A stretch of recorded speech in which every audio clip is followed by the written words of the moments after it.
Hello. Hello, is that working?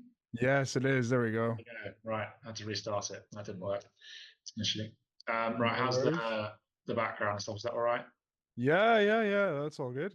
Is it are you guys at the place that we went to that one time we went out to the pub in like November something in 2023? Are you living with Rossiter?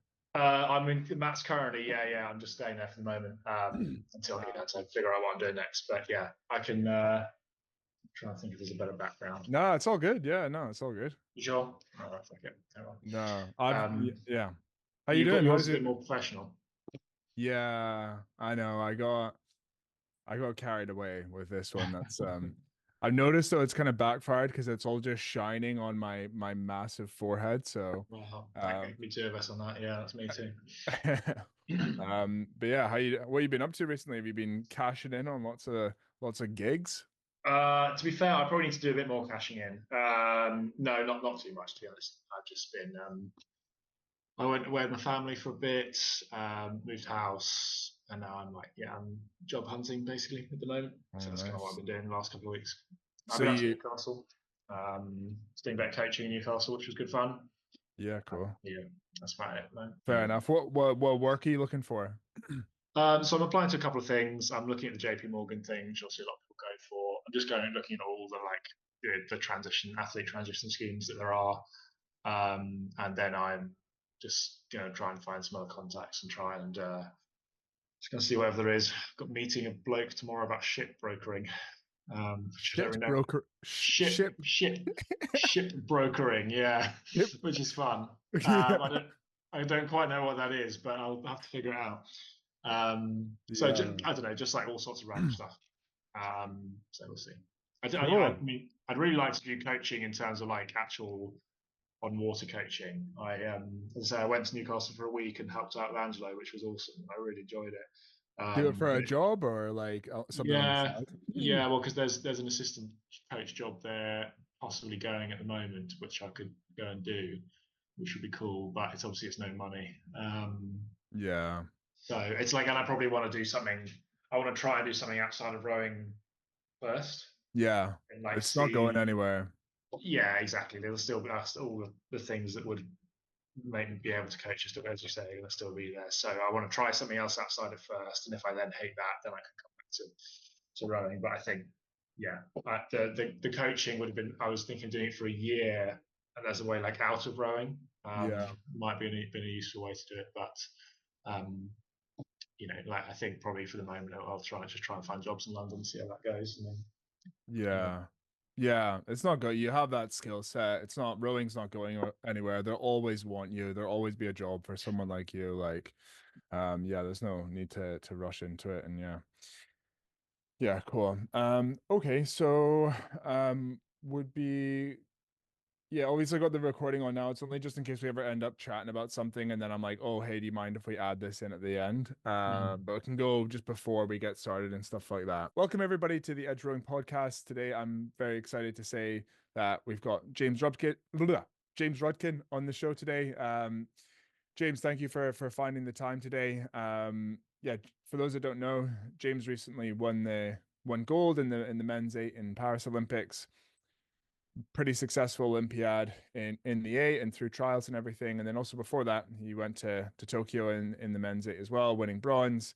It's been in the GB senior team for since around 2016 or 2017, maybe a bit before that, and then also kind of worked your way through juniors and under 23s. Uh, Big advocate for Newcastle University as well. I know is yeah, a lot of people are aware of in the kind of UK scene, but um, yeah, James or Rudkin, a lot of people call you. What is it, James or Rudkin? Which do you prefer? Well, a lot of people call me Dog, which is Dog. again doesn't quite. I don't know. It's always been an odd nickname, but yeah, James is fine Where for did now. I've always wondered where does that come That from? was my uni second year uni housemate called Ed Munner. It's quite a convoluted story, but there was a guy he used to love Jeremy Kyle, like the TV, TV show Jeremy Yeah, Kyle, yeah, yeah. and there was a guy For on those Jeremy Americans Kyle, listening, like Jeremy Kyle in the UK is like Dr. Phil in the US, I guess. But Jerry yeah. Springer. Yeah, okay, right, okay. Yeah, there was yeah. Anyway, there was a character on that show that my housemate loved, which is absolutely nothing like me at all. But he just gave me that nickname, and so it stuck. Nice. Okay. Okay, dog. Right. Yeah. Well, um, anyways, so what would be good is to just hear a bit of your background and how you got into the sport, and then what your path looked like from beginner at whatever age that was through to the GB rowing team, to start to get a bit of an insight into like what you did that got you the progression. But yeah, so when did you get into the sport?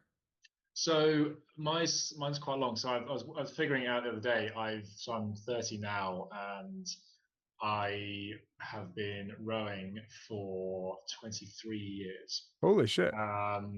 Yeah. So the first photo I've got of me in a boat is actually in a coxed pair with my mum and dad. I think it was like one of those it was like a think it might what was it? It was like on a boating lake with there was a pet like like a leisure like a small like leisure lake in the middle of town somewhere. I can't remember exactly where. In a little town with my dad was in this pair stroking it, and I was about and literally like I'm like obviously like I was 5, so I'm like half the height of my dad, and I'm about like rowing along. So that was quite fun.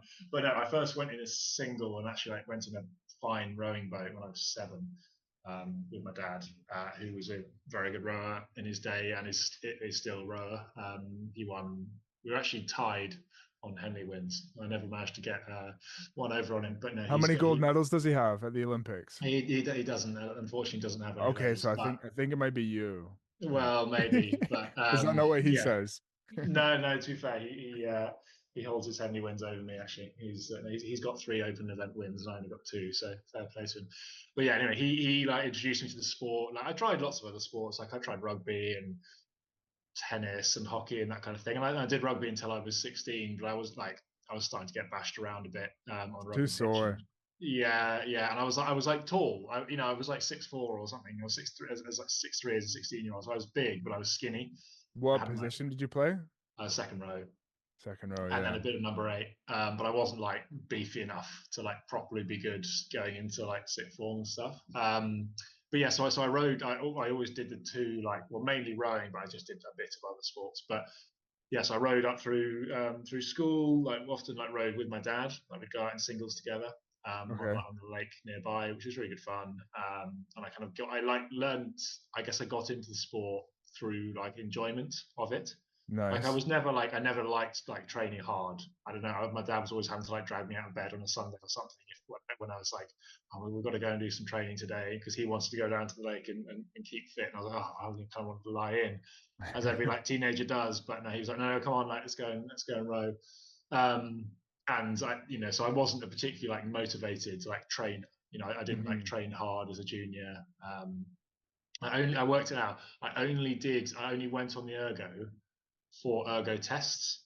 So when I Okay. was like the GB junior one at rate 24 or something, and then like the 5K, so obviously you had to do various like ergo tests as a junior when you were trialing. And I'd come up to my like 13, 14, 15, and I was a good like single sculler. Like I was competitive at all the kind of the races in the UK. A lot of the races in the UK, I'd be in the top couple in my age group. And so it made sense to try and trial for the junior representative teams that we had. So we had to do these ergo tests, and I remember there was a 2K at 24 that you had to do when you were Yeah. 17, and I think I was about 50th or like Oh, 55th really? or something. I was just like Do way you down remember the what list. time you pulled? I think I did 6:56.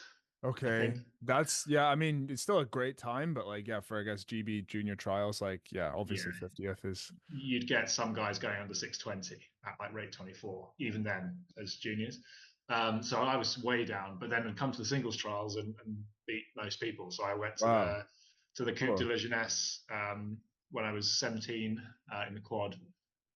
What do you think Actually, you were doing differently in the single compared to the people on the erg that made you go faster? um, I was always tall. Obviously, my levers were an important factor. But then just to Um, like, so would you say that applies more into the boat than less on the erg then? Because if you had the long levers, hmm. then surely you'd be better on the erg as well.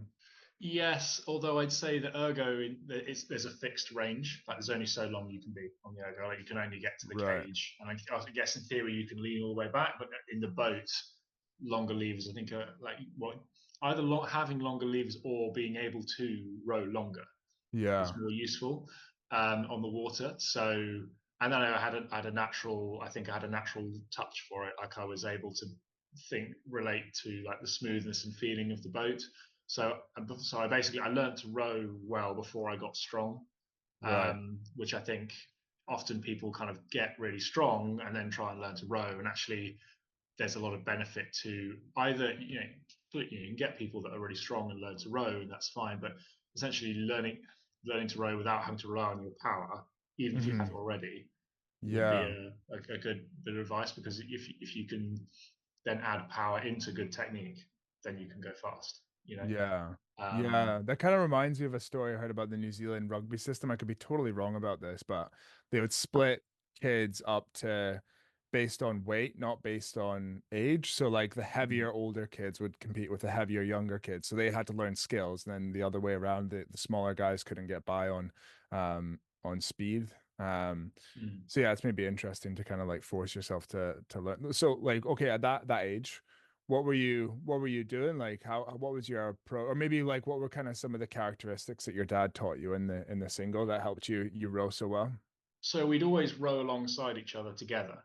And we go to our local lake, and I'd probably do like maybe 10 or 12K or something. I'd only be training once a day, um, probably 5 times a week, 5 to 6 times a week, but wouldn't all be, it'd be mainly rowing. I'd mainly row as my like standard training process. So we talked a lot about how I would cover the blade, how I'd work on my separation, like the length that I would be rowing, not in terms of using telemetry, but like where my position would be in the boat, like how I would feel, like how I should feel the feeling of the stroke. Um, Yeah, could you and just get then, into the specific like what is that like mm. the feeling of the stroke? Like talk to us about like what that is.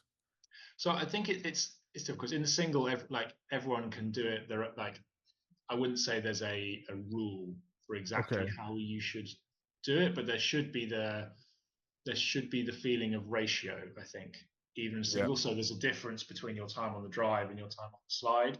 You should generally not be moving faster on the slide than you are on the drive. Okay. So the drive should be the time when you're dynamic and you're pushing, or you're hanging off the oars and the handle, and then the slide you're kind of calm and relaxed and floating. Even in Yeah. the single, like we can talk about maybe the eight a bit later on, where that's even more pronounced. But general in terms of like the concept of rhythm in rowing, um, that's a general. I'd say is as close to a rule as you're going to get is that there should be contrast and ratio between the two. Okay, Um, cool. and that's something that I always used it in terms of like a sound, like in terms of you should be able to Right. hear the boat running underneath you between the strokes. So once you're taking the blades out, you should be able to hear the bubbles running along the side of the boat. Because if you can't hear them, that probably means you're actually moving fast on the slide and creating lots of noise as you like rattle the Right. wheels Yeah. up into the catch. So something I always would think about, even from then to now, was on the recovery. Can we actually hear the boat moving through the water? Can you That's a hear the good one. bubbles? Yeah, good one to Um, use different senses as well, because you always hmm. use feel and sight, don't you? So, Yeah, and they're quite ephemeral, and you can't really define it. But in terms of sound, like you should be able to hear the bubbles literally roll past the hull. And in a single, obviously the hull is so thin, you're actually so close to the water, it's easier to hear that. Um, and so that's generally quite a good marker. If you can't hear the boat itself running, you're probably overtaking it, and you're probably actually slowing yourself down as you get into the front. okay. Yeah, I like that. I'm gonna steal that. Okay. Mm. So that was a big part of your progression early on.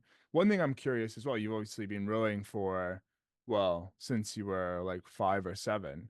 A lot of the time you see juniors that jump in too quickly or start training very hard very early and you see them in the junior scene and then you don't see them, you know, not just like when they become 18 or whatever, but then for the rest of their lives they kind of get sick of it and don't ever come back to it. So you mentioned you weren't really that serious, you didn't train that hard, even though you're doing 10 to 12K a day, which I would say for a 13-year-old is like still a good amount of training. But my question is, what was there anything about your approach that you think has allowed you to have this longevity in the sport? Yeah, so I think, I mean, I'd say with the 12 to 13K stuff, that was only really happening when I was like this low six, like 17 or 18. Like Okay. Okay. Right. when I was younger, it would be I'd have rugby on a Tuesday, I'd have rowing on a Wednesday, I'd have more rugby on Thursday, and maybe a bit more rowing on Friday, and then some row on the weekends. Or maybe I'd go for a run at some point instead. So I don't, my training would, my training still wouldn't be very much. I was leading a pretty general, like, active school life, I would say, with my sports being I'd go and do an hour of rowing or an hour of rugby or whatever. So Okay.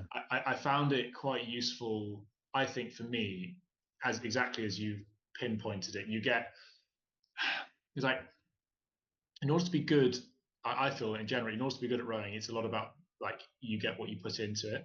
Yeah. So at a junior level, that's even more so. So if you want to be one of the best juniors, generally you just have to train harder than everyone else, um, and that's great, and that works for a bit up to a point. And then, as you say, you get to kind of, if you're in one of the junior that's been in a really intense program, you've essentially been acting like pretty much like a semi-professional athlete Hmm. alongside being at school. And you get to 17 or 18 and you like try and win Henley and that's your goal, or you try and win junior worlds or something if you're a top performing athlete. And you get to that point and it's like, well, that's actually just a lot. That's very tough to do as a kid. And often, yeah, I know so many people that got to that point, who I then met at university, who are just completely like burnt out, even by the age Yeah. of 18, because they've been taking it so seriously. And you get it in other sports as well. But there were plenty of guys that came to uni with me who were talented athletes, like were really talented rowers, like would have done well at university had they stuck at it. And they were still, their bodies were still functioning, they were still like could have got better, but their mind was already shot because they were like, well, I've been doing this so hard for so long alongside school. Now I'm at university and it's all down to me now. I'm not having my parents pushing me or my coaches pushing me. It's all, university is much more about self motivation. And so many of these people just dropped out and didn't carry on, which I think is a real shame. And then you get the other side of it, where you get people that train so hard they actually give themselves like chronic injuries at like Yeah. 16, 17, 18, kind of people that are doing like loads of weights, like loads of ergos, like high drag ergos, that kind of thing as juniors, which Yeah. makes you go quicker as a junior. So you probably get great erg scores and you're 17, 18, first year of uni. But then you start to hit a wall of the fact you've kind of you've probably mistreated your body in those formative years when you're still growing. And actually you can start to pick up with niggles and different like injuries and stuff like that. And then, like sometimes those people are fine and they're able to kind of keep going and they just have and they just have an early development Yeah. advantage. But a lot of people come into their early 20s having left school really heavily trained and then really struggle when you then try to step up to the senior level when you've got to do like twice as much, three times as much, and you've got to do it full time. And Hmm. you don't get like long holidays and all this kind of thing. So I benefited from almost like I benefited from not taking it too seriously, honestly, Yeah. as a child, and doing it because I enjoyed it, because it was one of the things I enjoyed doing. It wasn't rowing, wasn't my Apart from the total. Sunday morning rows. Yeah, apart from the early morning Sundays, I still didn't enjoy those. I've got to enjoy them now, actually, honestly. But yeah, compared to when I was young, I really like it was not the biggest thing that I particularly cared Yeah. about. I don't know, it wasn't like my whole life. It was something I was doing as well. Hmm.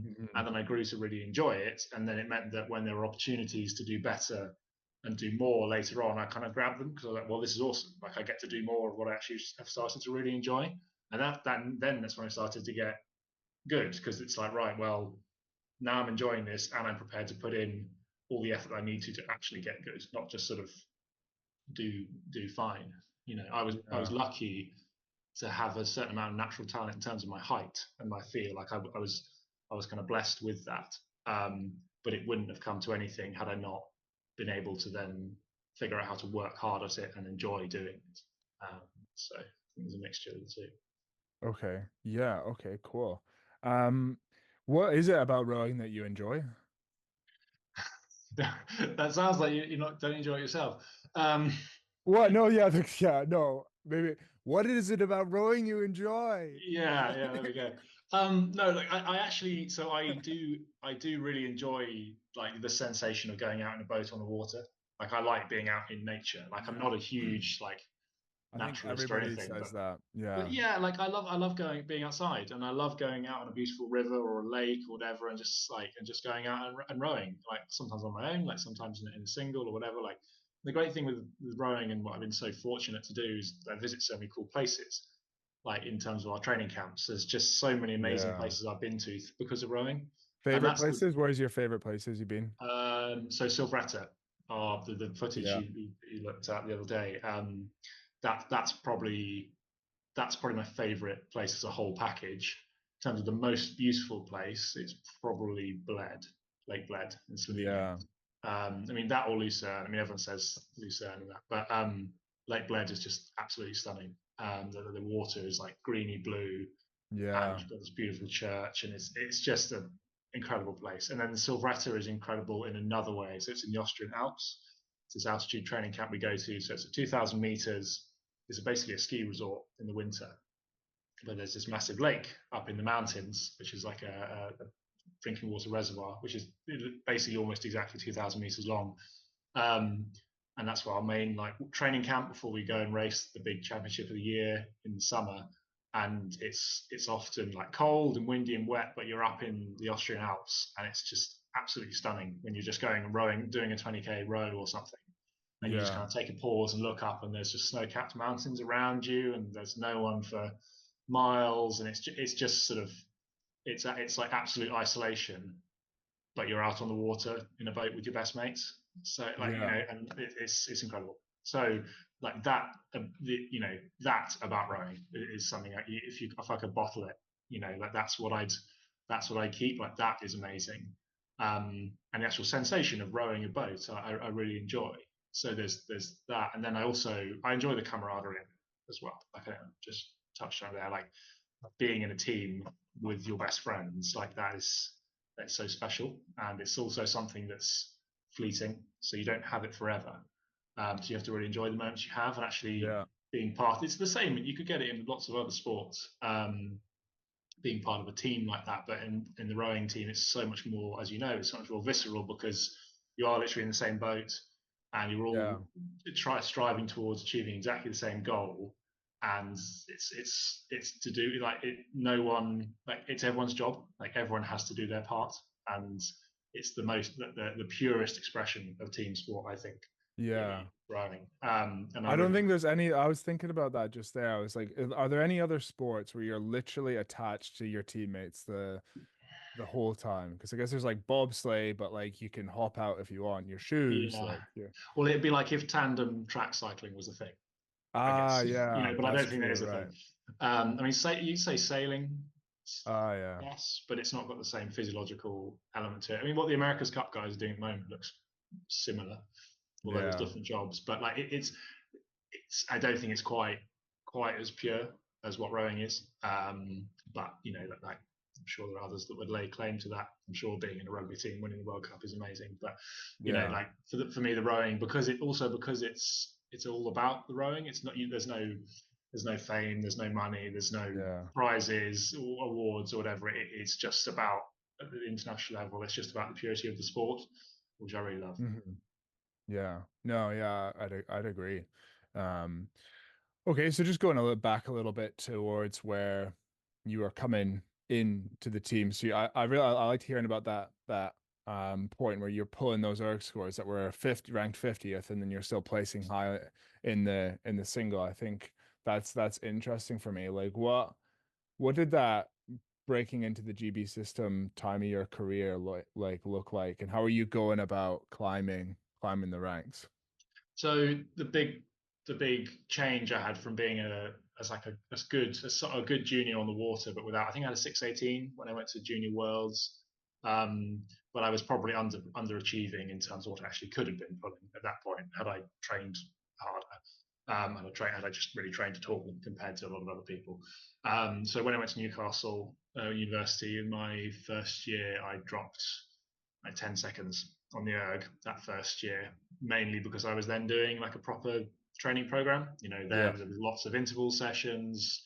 plenty of weights, like long I distance heard about rows. those Newcastle. What were some of the? I heard there's some brutal sessions at There were, Newcastle, at least yeah. when you were there. So we had stuff like we had like 4Ks at mid rate. We had like 18K like hard, like 3 6Ks, 12 2Ks, 12 and 2Ks. 12 2Ks and 10 threes. Battle paddling, like basically like properly long hard sessions, which really like built some strong guys. Like if we look in our team, this year Yep. at the Olympics, 6 of us had come through Newcastle, and had done all that kind of hard training, and it made you tough. And we did a lot of work on the erg.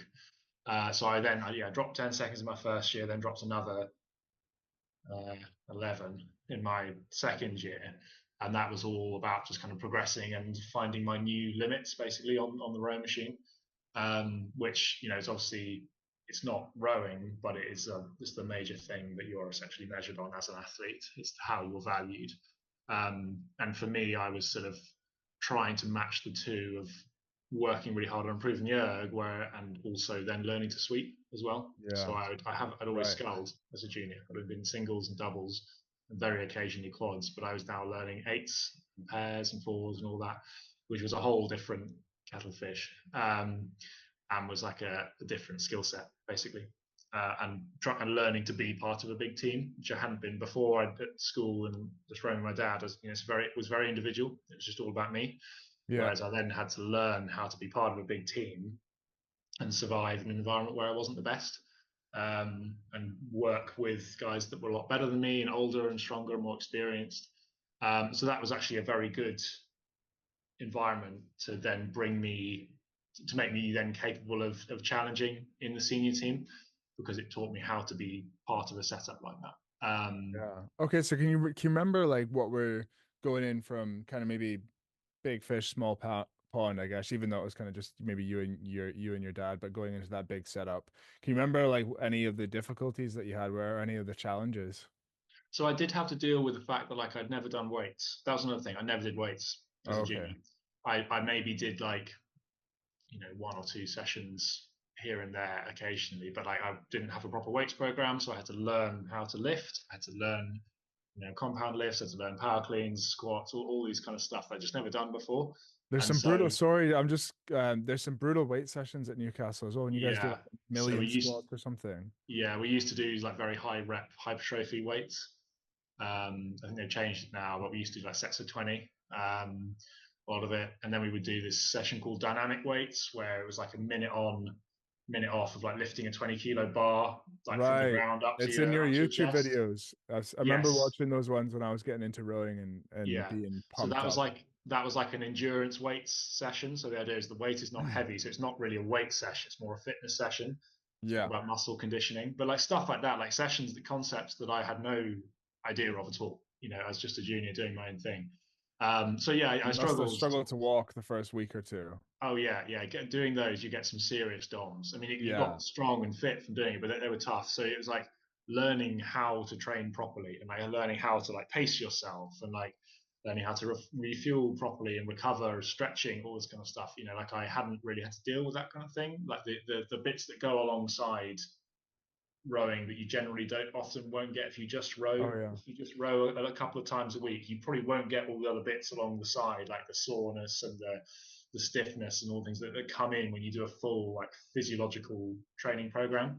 So yeah, I mean, I luckily didn't get any major injuries, but I had to deal with like setbacks, occasional back niggle or like soreness and tightness, and not not performing as well, getting ill, like all this kind of things. Like everyone else, I had to deal with all that kind of stuff, which I hadn't really had to as a junior. Um, and I had to then, as I said, then had to learn how to sweep, which was tough. I didn't make them as 23s in my first year of trialing. I sculled from a junior, as I said, sculled all through juniors. I tried to make the team my first year at uni as a fresher, didn't make it in the single. I was in the E final of final trials, and it just wasn't good enough to How make the was team. that? Like again, what was that kind of like? Okay, this is fine. Just need to train more. Or was it a bit disheartening, or like, can you recall like what that I remember my first trial, and it was a bit of a disappointment. But Yeah. Well, I'd always done I'd always done fine in the single as a junior. I'd always been good enough to be in the top couple and make the cruise, but the step up from being, from an 18-year-olds to racing, proper like adults, as it seemed, was big. And I wasn't Yeah. really prepared for the jump in speed that I would need to create. And I hadn't done, I hadn't rode enough in my single at uni. We did a lot of eights, and I hadn't really been prepared for it. And so it was pretty gutting to be, oh wow, like I've been competitive in this environment as a junior, and now as I was 23, wow, I just can't compete right now with these guys, and I'm not ready yet. And that was kind of it. It was like I just wasn't ready. Like I didn't get. I wanted to go to the Youth Olympics when I was 18. In the first few months in Newcastle, the Youth Olympic team was announced, and I had a good enough ergo, but I didn't. I wasn't considered ready. I didn't make the team there, which was a shame. Like, again, these are all cry me a river. I know, but it's like it was like stuff like I wasn't ready to perform at like the top level yet at that point. So I had Okay. to just kind of go back to uni and just kind of work and be like, right, okay, well, that's not for me yet. Yeah. So what did you do to get ready then? So the big thing for me was after, and also that first year of uni. So I was lucky to be in a very good crew with like Tim Clark and Tom Ford and lots of Yeah. guys I rode with later. We made to the semi-final of Henley in the Temple, which was amazing, amazing, and the first time I'd actually done anything at Henley. And for the first time, I experienced like properly losing a race at Henley and it meaning something to me. Like we lost at Harvard on the Saturday, which was really tough. I was along with the rest of us. We were like all bawling our eyes out in the boat tents, just like absolutely devastated, having lost. I mean, we weren't good enough to win, but it was it's still so gutting when you're at Henley And when your that dad happens. was on the bank, like, ha ha. Yeah, So I yeah, don't know if we it's had like this on the podcast, but before we're chatting about how his dad has more medals at Henley than him, but yeah. yeah, no, I wasn't ready to try and catch up with him yet. So it was like that loss was like devastating, and I was like, wow, like actually this does now mean something to me, which it sort of Right. in a weird way it hadn't. I'd been lucky to just be good enough to go to Yeah. the stuff, but it was now at the stage where I was like, right, I actually need to put in some serious work now to be good enough. So we went back to uni the next September, and like me and Tom, who'd been in the crew that year, we sat next to each other on each erg and pushed each other on, both for like PBing and moving on. Was this just Um, around, was this 2012? Is that right? so this was 2014, 24, sorry, right. Okay. Right. Okay. 2014 season. Me and Tom and Sam And Arnott as well, who's another like very talented guy. Like we just sat next to each other on each erg and like kicked the shit out of each other basically every time we went on the erg and tried to get faster and faster and faster.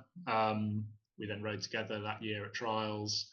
And we've improved. Like I dropped another 10 seconds on my ergo, and a lot of it was just like, wow, I've actually I feel like now I've properly experienced what losing Henley is, which I probably should have done before that point, but I just never been in a big program, so I'd never had a chance even to go really to Henley. So I've now experienced what it was like getting close and losing it. So I was like, right, okay, well, that's actually something I really want to win now. yeah. So it kind of made me grow up a bit. I think I was probably still coasting. Oh, wow, this is fun. Like I'm kind of good at this, but like maybe whatever. It doesn't take that much. You kind of need to have it Maybe taken away from you sometimes to realize yeah. how much you are. I remember that was like the first trials in 2019, and I had these trials, and I had these nerves, and I was kind of going into it like kind of the voices in your head sometimes say that hopefully you maybe get a little injury or you get sick and you get to pull out, and it's kind of like a relief, you think, at least when you're super nervous in the moment. And then I had to pull out, I was forced to pull out, and I remember I was surprised at how gutted I was that having to miss the trial. And yeah, it just made me, similar to you, maybe like made me realize how much you want it when you get it taken away. But Yeah, um exactly. Yeah. So it was like that moment of like, wow, like this has not gone my way. I was like, well, I need to do more. And as I say, we pushed ourselves on, and we then got to the stage where we then won Henley that summer of that season because of that like stinging defeat the year before. We won the Cox Four at Henley, Prince Albert, and like that feeling of winning your first Henley final or the winning, like it's not like nothing else, and it still is one of the coolest things I feel like I've ever done in terms of how it felt to me in the moment. Yeah. Um, And you documented a lot of this on your YouTube channel as well, which we'll link, or if I can be mm, arsed, I'll edit it so it's playing as we're talking here. But you should go and watch those videos because they're great videos. That's cool yeah, to well, have that as well. I had a bit of help editing. Angelo, so the thing we did at uni was a lot of video analysis. That was Right. when and so it was something I did with my dad as well. Was we'd all, he'd be out, he'd sometimes be able to get out and launch or video me or whatever. We'd watch my races back, and we would do this a lot at Whoa. uni. Like we'd go and sit up in the warm room upstairs. Angelo would have a big TV up and be like, right, this, and this, like going through minutely in detail what we could do better. And a lot of people kind of resented it because, oh, he's critiquing my technique, and I don't like that. I'm doing it. I'm doing well enough. It's fine. But it was like, well, no one is perfect, and actually, even the best of us in the crew can always improve. And that was something that I felt because I was also learning I'd switch sides. I was learning to row bow side, and so I needed that guidance. Like, no, like your hands need to be here. Like this is how the movement should be. All this kind of stuff. Like quite minute technical stuff, but like Yeah. you can in the moment when you're in the boat, you can't feel it. You can't really often feel it as much, and the coach Yeah. can say it to you from the outside. But it depends what kind of learner you are. Like I feel like perhaps I was generally quite good at just kind of being told to do something and changing it, but some people learn more visually Yeah. and stuff like that. So like video analysis, throughout my career, I've always been very much like I think I can feel what I'm doing, but I then want to see what it looks Yeah. like and That's if in, it's yeah. actually how it should be. Yeah, yeah. And sorry, just interesting hearing you talk about that again, because it's kind of like you're talking about hearing the bubbles and now it's like, seeing Mm. it, feeling it. So, did you ever watch any, like, was watching other rowers a thing for you as well, or was it mainly yourself? So I think I hadn't really cared when I was a junior watching rowing and watching what other people were doing. But that became more of a thing once I got to university, and rowing became, along with my degree, rowing became the other biggest thing in my life. So yes, at that point it was then like, okay, like how does he do it? How do they do it? Hmm. How is she rowing? How is it sort of how are these successful people being successful, and what are they doing to achieve that? Do you Because I remember think who you it's were like, watching? say again, sorry. Do you remember who you were watching? Well, I would watch stuff like I remember watching for the first time ever. I watched the like just watched the World Rowing stream of the World Championships in Right. 2013, which I'd never cared about before. Like Oh, my really? dad would care about it and watch it and be like, oh, GB won something this year or whatever. Like I remember going and watching the London Olympics with my dad and one of the guys, Tom Barras, when we were preparing for the Junior Worlds, and I liked watching it, but I was like, I just wasn't really bothered. I don't know. It didn't make the event was really cool. And it was cool to go and see there, but the actual rowing itself didn't Oh, like really? how it was being done. I wasn't. I was excited at watching the rowing. It was really cool and it was inspiring. But actually, like the mechanics of how they were doing it, I wasn't that into it at that Oh, point. really? Whereas that definitely became a thing as I got into uni, and it was like, right, this is now you need to put more into this. So it became more of a kind of obsessive, like how can I make myself better, and I need to do that by looking at people that are a lot better than me. So yeah, I remember watching the World Championships and seeing like how people were doing it, and like what was what was good technique and what wasn't, and how it was working, and how different nations and people were doing different things. So it was that point where I was like, yes, actually, like there's a whole other like avenue of rowing and betterment here that I haven't tried to tap yet, and that I need to if I'm going to be successful.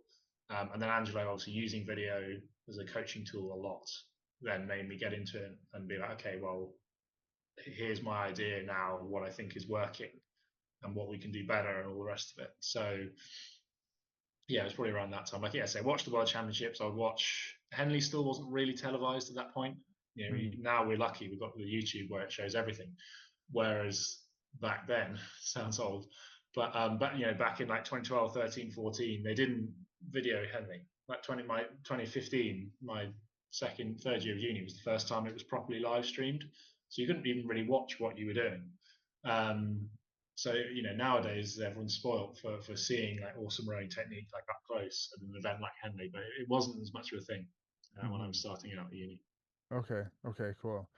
Okay, so that Henley year then when you guys won sounded like a big kind of year. Was that also a big year for getting selected into GB? Yeah, so that was my first year since juniors, 2014. I was then went down to seat racing, and I just kind of had to, I'd only done a year or a year and a half of sweep at that point. And I remember I did one at university the year before. I did one seat race where I'd won the seat race to get into the first day, but the guy in front of me turned around and said to me, "Hey, that was fast, but that was fucking agricultural." And I was like, right, okay. So I was still pretty rough around the edges at that point. Even though I thought of myself as being technical, I was still pretty rough. But I'd kind of got a bit better by my second year of uni. I was able to get into the Cox's 4 at the 23s, largely because of my ergo. I think. I mean, Oh, really? I'd done like fine at the trials. Like I'd done well enough, definitely, to be in the team somewhere. And I'd won. I won one or two seat races, but I was given a chart. I was definitely given a like, okay, let's see if this guy can make it work in the 4. Because at that point I was one of the stronger ergos, which is, well, not the strongest, but one of the stronger ergos. That's interesting to hear that, because now you're very much, I would say, like, your strengths or your technique. Oh yeah. No, that's the thing. I like at that point the Interesting. ergos. There were a couple of guys that were maybe like 555 or 554, but at that point in my second year of uni, I was like 558. So I wasn't like, I wasn't like weak, but I wasn't super strong compared to a lot of the under 23s nowadays. But in the crew I was in, I was by far the strongest. Like we had a couple of guys on like 6'10" in the 4, and one guy on like George, and like was around 6 minutes. So like we weren't a strong crew. We were a very technical crew, with me as the sort of the big idiot put in the middle, and also the other three were all like Was that shorter. Lewis McHugh? Yeah. Lewis, I think, I can't remember what Lewis was. Probably about 6'12" or 13 or something, but he was a very talented stroke man. So he was the stroke. I was at 3, like the kind of the stronger guy that was kind of still figuring things out. George Ruster behind me was, again, smaller guy but very experienced and effective.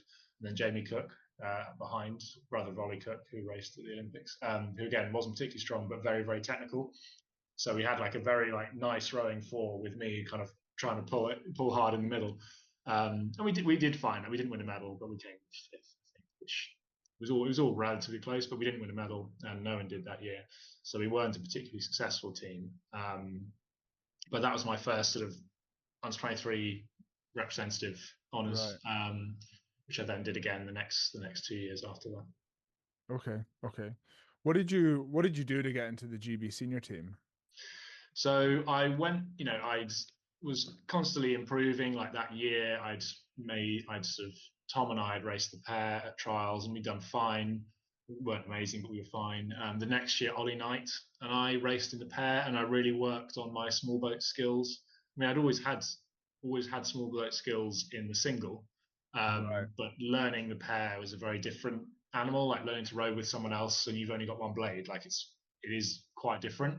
A lot of the same skill sets are there, so you have to have like balance, you have to have a feeling and like rhythm for the boat, but you also have to be, you have to work with the other person.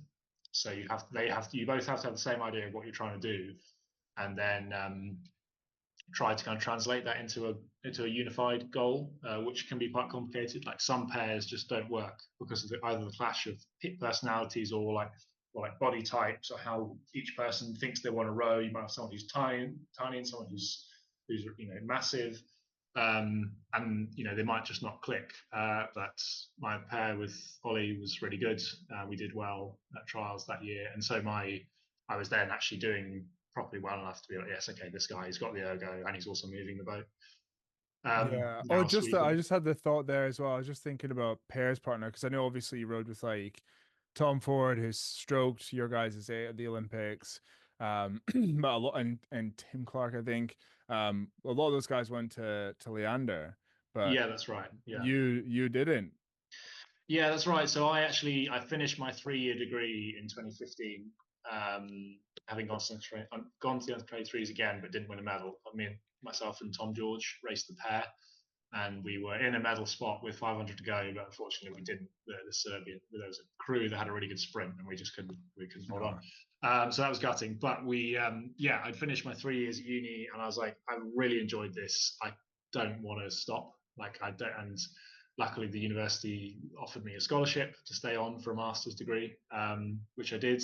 And then also I was like, well, my decision was, do I stay and do a master's and get an extra qualification, or do I go to Leander and row for a year? I knew I wasn't good enough to make the 2016 Olympic team. There was no possibility of that. So I was like, well, if I stay here at uni for another year, keep getting better, get an extra degree, I'll hopefully get a nod to come into the team after the Olympics, which I then did. In that year, I actually rode with Lewis McHugh again, and we did a pair. And my goal that year was less about what the uni wanted in terms of bucks and Henley and that kind of thing, and more like, what am I going to try and achieve at the under-23s that summer? Which the goal was to win a medal, which we did in the Cox's 4 that summer. But I changed my focus for the year, and I changed my weights program. I started doing some more steady UT2. I used it basically as a year to prepare me for the senior team, because I hadn't been given a concrete, you will go into the team, but it was a sort of, if you win a medal this summer, that's going to help. So, and therefore you should be preparing that hopefully you're good enough to do that. So yeah, they never want to put it in writing, do they? No, exactly. You can't. It's tough. It's very difficult. Change your mind. Yeah, they're not going to pat someone on the back in September and go, yeah, by the way, in 1 year's time, you're definitely going to be in the Olympic team. They always have a caveat. But I made a bet. I was like, well, you know what? I think I can be good enough to do this. So I'll change some stuff and take some risks, and hopefully put myself in a better position when I then hopefully get into the team after the Olympics, which I did. Awesome. Okay. And then yeah, so when you got in, I hope this doesn't sound harsh, but I guess that Olympiad was I mean, it's quantifiably less successful in terms of medals. And then you later into the second Olympiad, this one for Paris, you guys were far more dominant. I just want to get an idea of what I suppose I shouldn't try and frame the question like that, but maybe talk me through just what was it like going into the GB team in 2016, 2017, and still super successful. I don't want to sound like an arsehole here. You guys won bronze at the Olympics and everything and picked up loads of medals around the way, but yeah, what I'm trying to ask is what was different in the first Olympiad compared to the second? Yeah, so I think it was interesting because it was very much the Rio team had just won 2 golds, the men's side, and come fourth in the pair. They won the 8 and 4 in dominant fashion. Jürgen was still there. It was, there was a legacy of what you were going into. This was a team that won gold medals, so that that's the expectation. Did you feel? Sorry, interrupted. Did you feel that pressure? Was that what was that going? Oh yeah, I mean, it was very much I remember getting into going down to the boat bay on one of the days, and it was right, well, lads, remember, we're going out every day to try and win the world championships. This is the goal. We should be looking to win all this stuff. And I was kind of okay, sure, fine, let's, why ever not, I guess. But I was, still trying to figure out the training program. The group we started with in terms of new guys. I think we brought in 8 or 10 new guys that year. Big new group, wasn't it? Yeah, in the autumn of 2016, and they're from Rio coming back. There were 3 gold medalists. There was Mo, Satch, and Tom Ransley, and then Stu Innes and Alan. Who had raced at the Olympics in the pair. So there was 5 guys there, and then there was Callum and Variety and Ollie Cook, who'd been the reserves. So there was a decent sized group, and you'd have thought, oh well, that's there's enough of a core there to bolt some of us new guys onto it and see. Yeah, minus Alan. Yeah, and then so Alan was out at the beginning of that season. Oh, sorry, I was just trying to stick it into Alan because I'm sure you'll be listening to this. So No, so Alan actually raced my first world championship with Alan. That's great fun. He was the. You can tell me about how annoying he is once we stop the recording. Don't worry. Okay, that's fine. Yeah, but no, it was good fun. So we had a core group, and then all us new guys, some of whom were physically very strong. But we just didn't have the speed. We didn't have the boat speed naturally amongst our group at the start to perform at the top level. The guys, I ended up in the 8 that year with Alan, and Tom Ransley, and they both had quite disrupted seasons because I think T ran like had a broken collarbone, and Alan had I think a shoulder reconstruction operation. So, they were very much kind of like coming back into it. And then all us new guys didn't really know what we were doing. We were like, well, this is our first senior racing, our first experience of like a full-time training program. Like, how does this all work? Like, what do we do? What should we be expecting? And so it was a real like kind of trial by fire, because it was like, well, we ended up racing that year. The German 8 set the world record in Yeah. that season. So you literally had the best crew, the crew that set the fastest time of all time in the event that I was in. And our crew had no real idea of like what we were doing.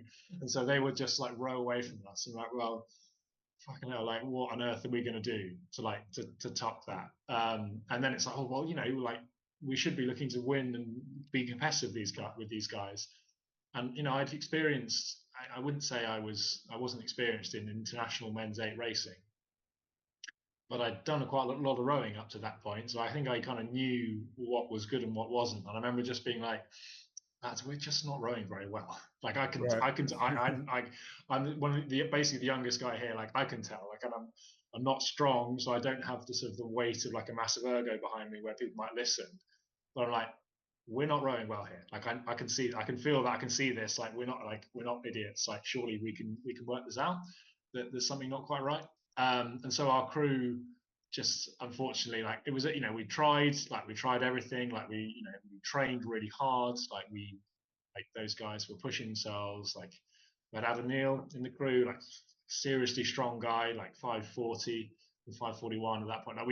Like we were trying, we were throwing everything we could at it, but we just didn't have the ability or the experience at that point to carry it through and perform as well as we were expected to. Um, Yeah.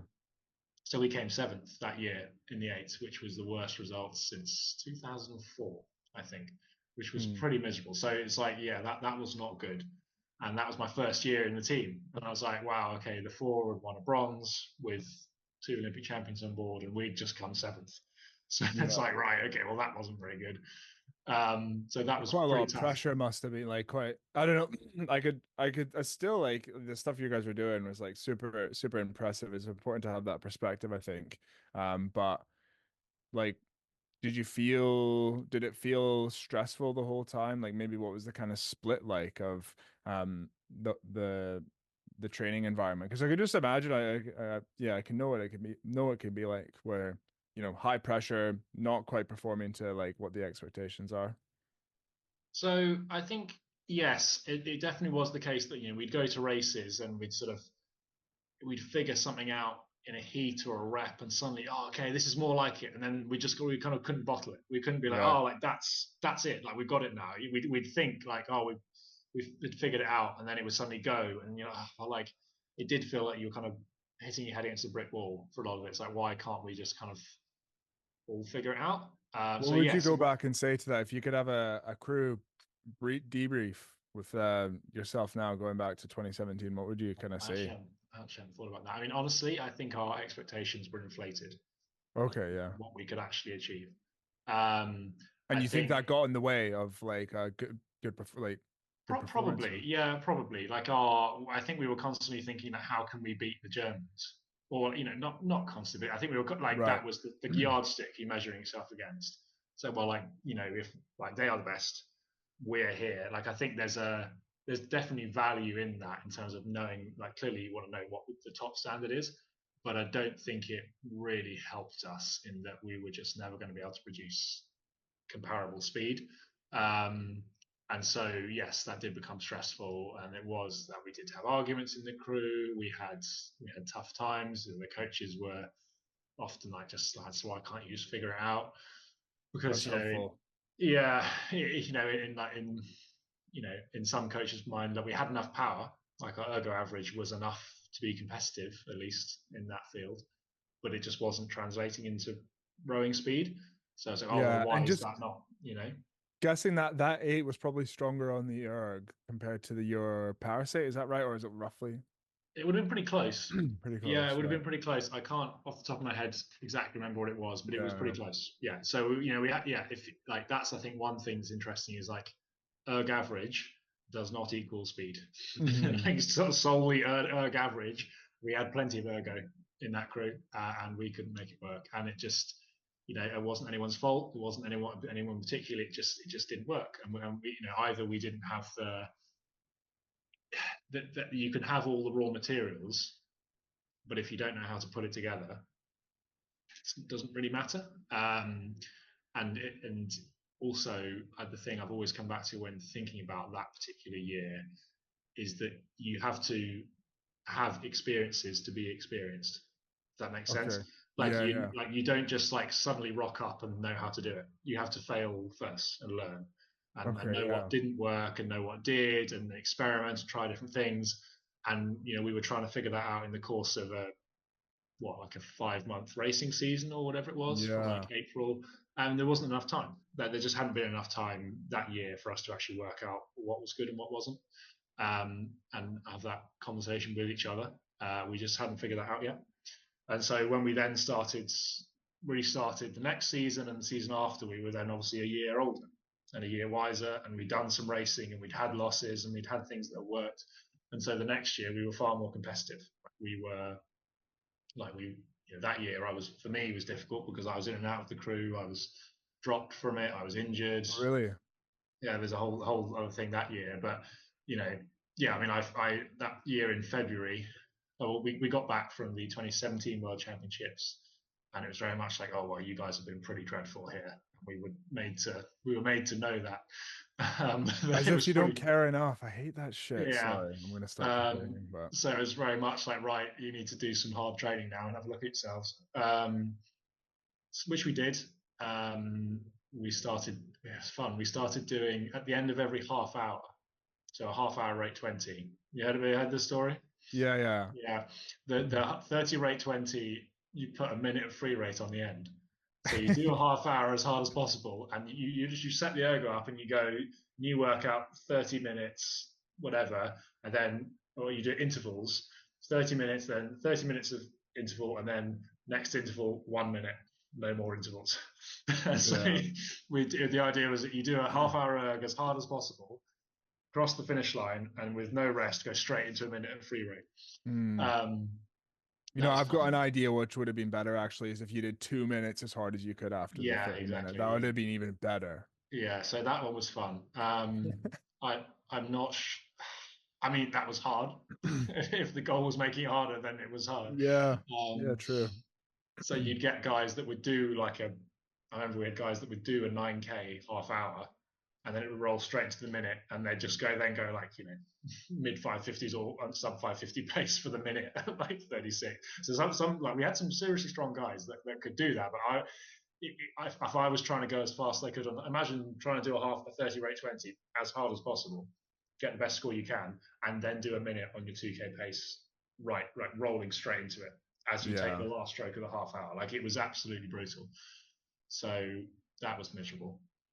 And we would do that at altitude as well. Oh wow.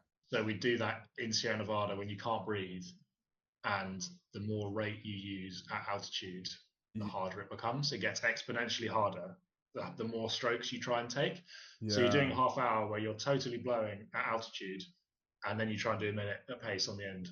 I remember that's the most tired I've ever felt in my rowing career was after a 30 rate 20 in Sierra Nevada. And I was so tired. I literally I I went in my bed and I lied still. I just lied in my bed like Yeah. that for like 8 hours. I wasn't even sleeping. And I had issues with the physio the next day because I'd been so stationary, I'd been so Mm. motionless. Yeah. No, that But was yeah. brutal. Gains though, right? Yeah, exactly. Because we were doing that. So we did that. That was before Christmas, and then afterwards in South Africa, we went on training camp, and I actually Mm. fell off my bike in January. Classic Uh, rower. yeah, fell off the bike day one, first ride. They're mountain Uh, bikes as well. They're hard yeah, to fall off yeah. So of. I fell onto the road onto my wrist like this, and I fractured my scaphoid, which is like in there. All But I right. didn't know it at the time, so I was like, "Oh, I've just got a sore wrist." And so the physio was like, "Yeah, you're fine, right? It's fine." So I finished the rest of the camp with a broken wrist, erging, cycling, doing power cleans like that with Oof. the wrist in there, like bench press, all of it. And my wrist was a bit sore. I was like, oh, it's still sore. Like, it's not great. But it's fine. Like, I've got to get through, because if I don't finish the camp, it'll be even worse. Um, so I That's a then brutal camp as well. yeah, That South African camp, isn't it? It's yeah, altitude and the heat. yeah. It's like 40-degree heat, and you're just going out on like 60 or 100k rides, and then go and do weights, and then do a 20k erg in the evening. In a I heard a story about how everybody was getting, they thought that there was this bug going around and everybody kept mm, dropping out sick, and it actually turned out that it was just people getting heat exhaustion. yes, I think that's it. Yeah, that was on that camp, because it was just Gains. awful. Yeah. So yeah, I finished that camp unknowingly with a broken wrist, and then got home, and the physio was like, "Oh, let's just check. We'll go and send you for a scan. We'll just check everything's fine." And I went again, got a scan, and they were like, "Yeah, you got a broken wrist. You're not rowing for 8 weeks or 10 weeks or whatever." I was like, "Oh, great, brilliant." But you were on bow side though. Couldn't you kind of like hang, Yeah, Like well, it is was my that inside hand, but it was uh still like feathering the blade like this. Like, my just wrist real wasn't square really. blade? Yeah, well, yeah, my wrist wasn't really moving, so it was all like, yeah, it wasn't good. Yeah, it wasn't good. So yeah, I was then out of the boat for ages, missed the water camp, big February water camp, and then it was like, right, I've now got to like pick up pieces and just in time for final trials and try and get something to work. And I had to go through at that point. It was then like, right, okay, we're going to do a matrix now to like cut numbers in the team, and of course you're going to be in it because you've missed all this training. So I was like, right, okay, I'm now going to have to Nice. like fight for my place in the team with a barely healed wrist. So I had to do a pairs matrix and kind of stay in with that. And Had you then been that's what, I'm guessing you've been keeping fit on the bike. yeah, I did lots of cycling. I mean, the biking actually was really, I would highly recommend static biking. Yeah. It's boring. It's boring as hell. I don't know about that. Um, That's all right. well, I found it boring, but I definitely initially I found it boring. But once you go to a podcast or something, it's fine. But that's a Yeah. really good fitness tool. We don't use it enough, but I mean, I used it a lot in my later years in the team. But that was really good to keep me fit, Yeah. I just even had a though podcast. I just chatted to Tim Olinaska, um, who's in the sculling team. He talked a lot. He's maybe at the start of his journey, slower on the erg, and the biking really helped him loads. So, yeah, for sure. But yeah, then I had to get through final trials with Josh Bogaski. We got our pair going well. oh, We came third that year. Out of we weren't supposed to, out of nowhere. We just like we did really well, and then we were yeah. yeah, that was good Yeah, fun. because for those that don't know, yeah, Josh. So I hope he doesn't mind me saying, but super strong on the erg, but technically, sorry, Bug, if you're listening, but maybe not the strongest. Still good technique, but not the strongest in the team. And then you were like more the technician in that boat. Is that right? Yeah, so I think we actually formed quite a good partnership because he had everything that I didn't, which was this like ridiculous strength, and like he was incredibly tough as well. Like he was a savage racer, and he would just like run through a wall to like get the boat across the line. And then I had perhaps some of what he didn't, which was more like feel and nuance and technique and that sort of thing. What are you So we trying to actually, say? yeah, well, Yeah, get yeah, on. when we merged the two, it was actually very good, and I had some of my best races, if not my best races, in a pair with Josh. Oh yeah, you guys went That quick. year Yeah. and the year after, it was really good. So like we won the final trials the year after, and then he was epic. He was epic to race with because yeah, he would just go and go and go. And sometimes we would kind of fall off a cliff, like in the second half of the race. But if we just kind of got it just right, if we kind of got the rhythm and how we were rowing just right, then we were seriously quick. And it was really good. But that first year we rode together, yeah, we came third, and then we were both in the eight for our first race, and then we got dropped. We did pretty well, and then got dropped, which was tough. Oh yeah, I remember there was some. Sorry, I can edit this out, but like, was there not some kind of? Is it not a bit like, that wasn't quite Well, I mean, there? basically, we'd come third at the final trials, and I thought like, oh well, that means like we're pretty highly ranked in the team, like Yeah, we've done pretty well. But you. Jurgen's view was that well, we'd done well once, and that didn't count. As a whole, it didn't count for everything. I wasn't very strong, and Josh had only just come into the team, so we were kind of a flash in the pan. We'd done well once.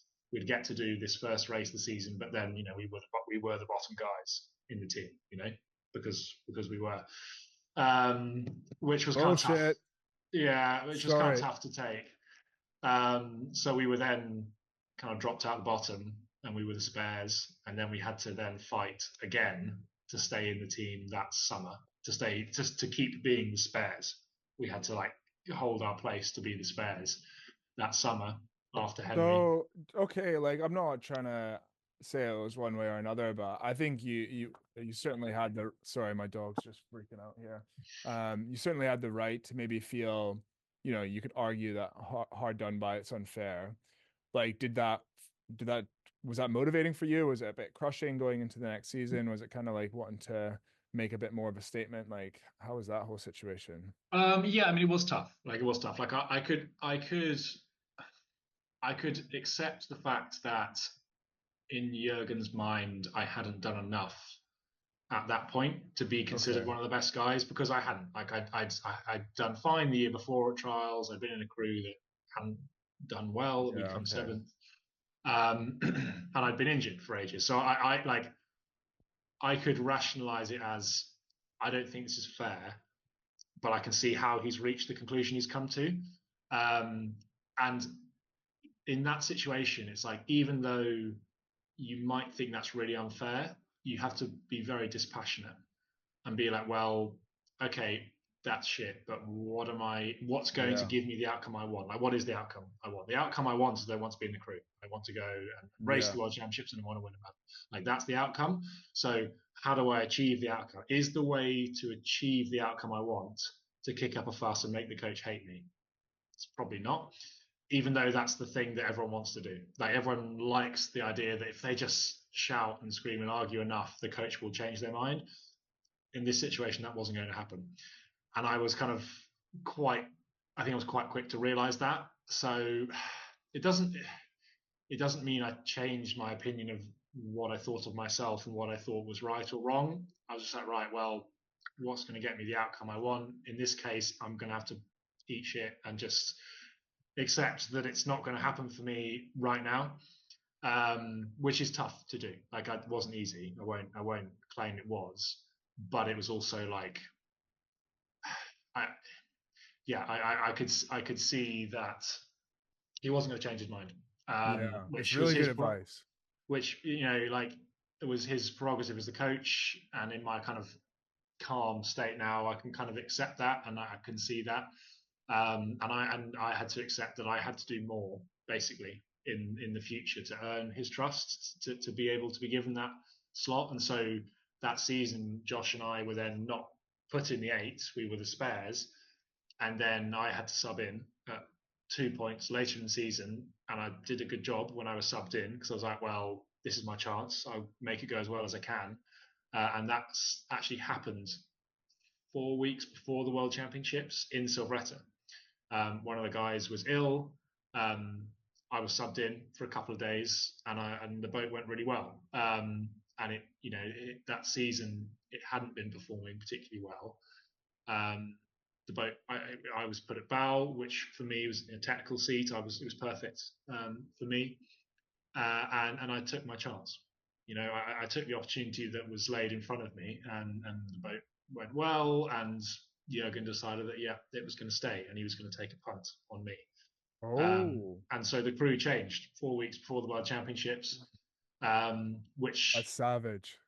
which was and that was his call. And I was like, well, look, he's put some faith in me here, so I've got to now do this. I've got to make it happen. Yeah, because for Um, those listening that aren't familiar with the GB system, generally, correct me if I'm wrong, but kind of after the second or third World Cup, which is around what 8 weeks before the World Champs, it's kind of like it's not official, but it's kind of like right, this is the crew we're going to the World Champs with. But so Yeah, okay, that's right. You generally do the racing season of the World Cups and you kind of figure out what's working and what wasn't, which is why we were taken out. But just at the start because we hadn't won. So it's like, right, well, let's see something else.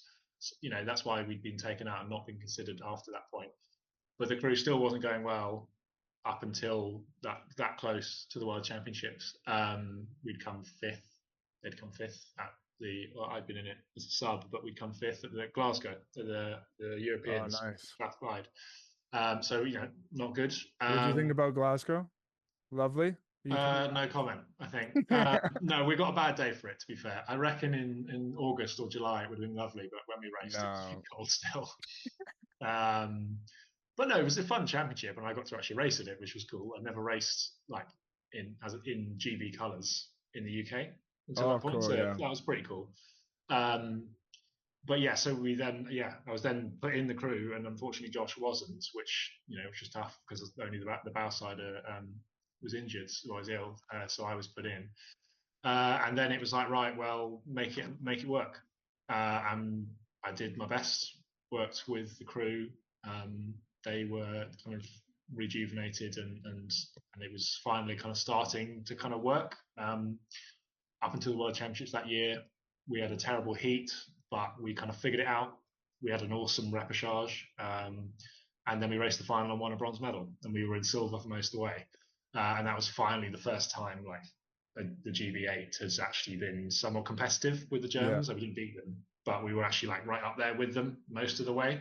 And it was then like at that point, it was like, okay, I'd kind of earned my spurs basically. I'd taken the shovel of shit earlier in the season, and then kind of stayed around and been like, it's okay, like I will be here. If I'm needed, I will be here. I was needed, I was there. Yeah. I did a good job, and then I got the best I think out of us that summer, which wasn't just me. Obviously the whole crew. It was Alan as well. Alan was sat in front of me too. We had a really good race as a crew, and we got what we were capable of doing that season, which was a bronze medal, and we were in silver until literally the last stroke. And I remember being like, "We've fucking done this. We've got silver," and then we crossed the line. I was like, we got beat by the Australians, but we finished level basically with them. But no, it was that was a really good race, and I was then like, right, okay, I think I've earned a bit of trust here. Finally, that's that point. Nice. Okay. And then so a bit more solidified going into 2019 and then into the Olympics then. Yeah. So at that Okay. point, it was Much more. of the same, or was it just kind of the intensity built and it was fairly Yeah. smooth sailing? I guess that's pretty tough kind of stretch you went there through injury, Mm. deselection, selection again. So Yeah. um, So the next season, it was more like we were now more in contention to try and consider winning, whereas beforehand we'd been just way out. yeah. Josh and I were in the pair again. I'd supposed to be with Alan that season, but Alan had some wrist surgery, had some wrist injuries, Yeah. and he unfortunately didn't make it to final trials that year. I don't think. So I was again thrown in with Josh, like 2 weeks before trials. We won this time, which was awesome, and it was then like, right, okay, now I'm like solidly in the crew. We're now trying to win. We didn't again win that year, but we had a much better go of it. We were much more like, right now the eight, which had been the priority boat, the eight now is actually like competitive and it's trying to win. It's not winning yet, but we can get there. And so it felt like everything was kind of on the up in the team, and we had a four that was going really well with like Matt Roster and Ollie Yeah. Cook, Sholto, That's right. Yeah. and Rory. So we now had like two boats that were actually now able to win medals, and we're looking to try and challenge. So the whole trajectory of the team was kind of moving up, which was cool Just to be a quick part of. question then, like, was there anything you noticed about from the start of the Olympiad through to that 2018 and then 2019 season that changed? Maybe just the experience and people learning how everything works, or did you notice any kind of change to approach or change to language that helped? Um, So we were still prioritizing the ergo as a big thing. We were still trying to work really hard on the erg, which whether that was a good thing or a bad thing, I don't know. But we were much fitter than we had been earlier on. And we also got an injection of younger guys as well. So we had like Sholto and yeah, Gibbs, for example, who came in to our crew. Tom George and Oliver and Griffith came in to the eight in 2018 and 19. So we had an injection of young guys who were experienced or who were in my sort of era of guys, but were kind of now like really up to speed. But honestly, in terms of approach, I wouldn't say so. to be Okay. frank. Like, I Yeah. think we still, the big change was then in the next Olympiad. But it was still the kind of the standards, like, here's the Jurgen program, here's what we're trying to do. We're just going to try and repeat what's been done, in the previous Olympiads. But we were just still doing it with less firepower and less like gold medal experience. We'd lost, unfortunately, we'd lost Will Satch by that point. He'd snapped his pec doing colossal bench press. Never heard of that one. Yeah, that's a new injury. Yeah, yeah. So that he was trying to do 140, 145, I think. It was something That's ridiculous. pretty good. Yeah, I mean, it was, if he'd done it, it would have been amazing. But unfortunately, it didn't help him. Worth it. Yeah, yeah. So we only had Mo as an Olympic champion at that point. So, and the rest of us were all fresh. And some of the old, unfortunately, like guys like Alan and Tom Ransdale started to get injured, and we didn't, the as kind of Jurgen said, the train had to kind of keep moving. And it was like that. It was the mileage was upped, the intensity was upped. We were just doing more and more and more, and it was the case that you had to kind of hang on, and keep going through it. And it wasn't particularly scientific. Uh, we were No. we were just throwing more at it in all What aspects. were some of the big weeks in terms of mileage that you did? Oh, we would regularly be doing 200 plus weeks, and I know that's not colossal in terms of what a lot of people do nowadays, but a Is lot it of it was, not? no, not nowadays. No, no, I'm very aware of that, and we can talk about that a bit later, maybe if you want. But I know, yeah, I'd love to. Yeah. I know Dave like, Tonks did like a lot, but yeah. yeah, no. So, but it was a lot of erging. So that would be, perhaps half our aerobic training would be erging, and the other half would be rowing. But we'd be doing 16 to 20k on the erg each afternoon, after doing something equivalent on the water in the morning with weights. So you'd be doing a lot of like 40k or close to 40k days during a week, half hours, pieces on the weekend, like through the winter, like a lot of that stuff. In that 2019 year, we did a lot of mileage. Yeah, there was a lot going on there. A lot of Which, eating and sleeping then as well. yes, yeah, yeah. So actually, luckily, we didn't, like, we had Caversham. The one thing I'm sure you remember is that the food is good. Like, Marston's great, Yeah, and it was good. the nutrition there was good, and that helped. So yeah, you got to get lots of recovery in. I did start using more supplements probably. Through that, I started using more like, well, Extreme explode blaster sucks. yeah, yeah, stuff like that. Yeah, some stuff with hammer and sickles on it. No, Yeah. no, I didn't. I would just use a bit of like Rego and stuff like that. But I did start using more like recovery aids like SIS Rego and stuff, to help you manage the Swipe training puppy, load. is that a little plug there? You got a promo code? Oh, no, no, not unfortunately. No, I'm out of the game. That'd be nice if they sponsored us. Um, Yeah, if you're listening, Rudkin's yeah, still looking for some sponsorship. yeah. Sugar Uh, water, basically. It's flavored sugar powder, that stuff. Pretty much. And that's the thing, you don't need it. Like, you don't, like, it would just be, you could just eat more dinner, really, which is, I've Yeah. always thought. Well, I mean, I guess when you're doing that amount, getting it in, I shouldn't say that Yeah, because it does make it easier to get it in, but yeah, okay. exactly. But yeah, then we go to the 2020 year, and again, like, we won a medal in 2019, but it was like, right, okay, we're still behind, got to keep going, keep adding more Sierra Nevada. We went to Namibia. Actually, the cycling camps were really good fun. They're epic. That one, they were better in Namibia than previous years.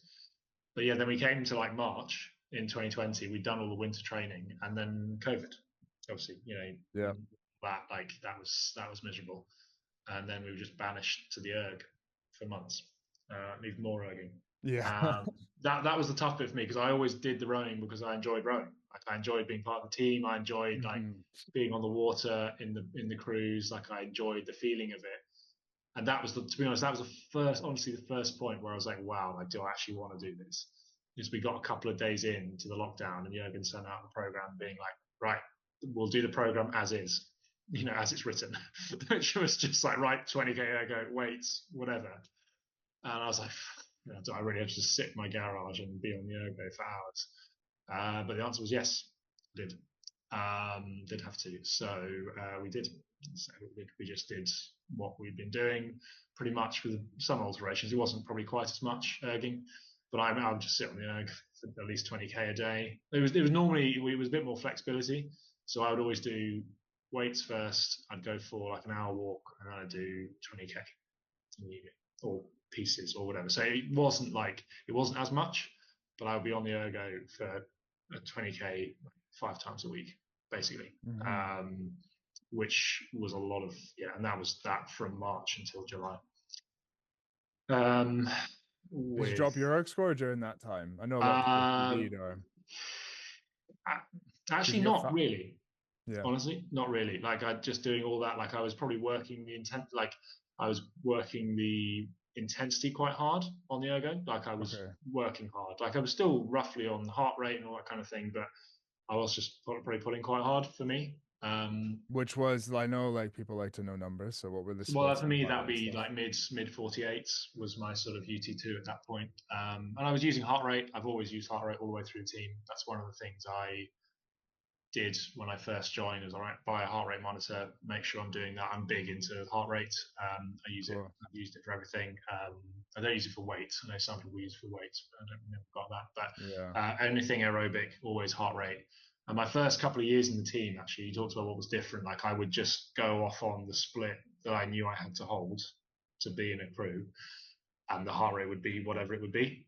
You know, it would be like my top end. It would be like 160 to 170, um, until it wasn't, you know, until I got fitter, basically.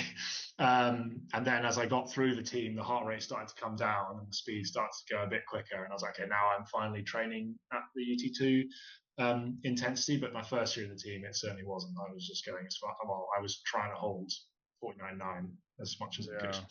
Yeah. Um, and luckily, it never kind of blew me up. I was able, I was strong enough to do it just about. But I know, yeah, there's some people that really struggled with it, but I was always able just about to do it. And then as you just do more of it, yeah, I used to. Mm-hmm. So then I was actually doing proper like UT2 with my heart rate in like zone two, so like in the mid to low 140s or sometimes below 140, but then like pulling like 48 or whatever for a 20k. So I then like got onto like a good level, but it took time. It took like 4 years to get to that. Okay. Okay. Okay. All right. So yeah. Did they kind of train through COVID into the Tokyo Olympics? Won bronze. Where I'm like interested to hear is like what it was like going back. Like, what were some of the differences that you noticed going into the next Olympiad for Paris? I had quite a lot of returning people, so that was probably a big one. But yeah, talk me through like what, or if it was fair, like more or less the same. It was just having more experienced people in the boat. Yeah, so athletes were definitely a big factor of it. So yeah, we had essentially the whole team returned pretty much after Tokyo, which makes a big difference, as I say, about experience. But we'd had our coach change. Jurgen has been removed or left, depending how you want to Yeah. define that. I'm sure he'd have his own opinion on that. But like we all stayed close to Jurgen. Well, a lot of us did when he left. Not everyone, but a lot of us did. And we had Steve Trapmore, as our sweep coach, and he tried in that year of 2021 to really like bring our focus away from just trying to pull hard, which was all it was. Not all it was, but like a lot of what it was. Um, to like, can we try and please like think a bit more about how we're rowing? And we always had like it's not the case that we were just thrashing around trying to pull hard, but like there's like trying to row well, and then there's like really trying to row well. I Oh, think, okay.